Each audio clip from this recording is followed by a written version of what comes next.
Eddie slowed his steps, the compass in his hand pulsing unevenly. The strange, rhythmic signal had led him and Harper here, to this quiet stretch of land just beyond the town limits. Harper clutched her tablet, her brow furrowed in concentration. Its sensors were going haywire, reacting to something she couldn't explain. At first glance, the place seemed utterly ordinary. Empty. No buildings, no signs, just an open field surrounded by trees that stood unnaturally still, as if holding their breath. But then Eddie felt it. A prickling sensation on the back of his neck, the unmistakable feeling of being watched. Harper stared at her tablet, her frown deepening. There's no record of any surveillance here, she murmured, her voice tight with confusion. No cameras, no drones, nothing. But something is definitely responding to us. Eddie took a cautious step forward. The compass in his palm flickered sharply, its light stuttering like a dying candle. He froze. The compass steadied again, its pulse returning to a low, rhythmic beat. He took another step. The same thing happened. A flicker, a brief moment of chaos, then stillness.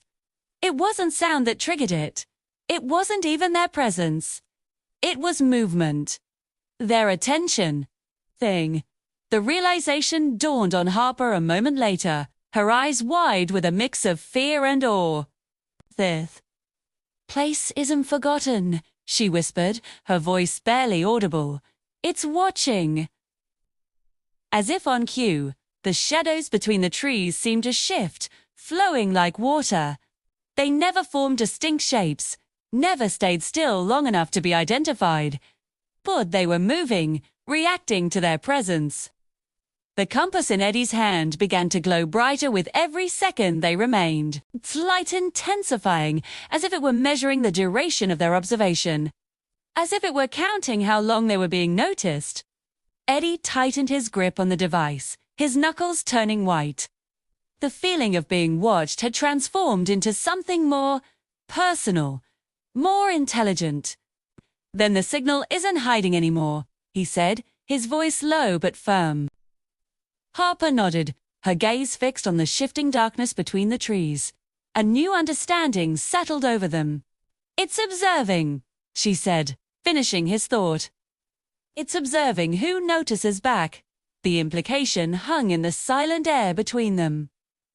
This wasn't just a breadcrumb trail. It was a test. Slowly, deliberately, they began to back away. With every step they took, the intense pressure that had been pressing in on them began to lift. The suffocating feeling of being scrutinized lessened, replaced by the familiar quiet of the empty field. The compass in Eddie's hand dimmed, its light softening, returning to its steady, directional pull. They turned and glanced back. The field was silent, unchanged. Detrius stood still. It was as if nothing had ever happened, as if they had just imagined the entire encounter. But they both knew the truth.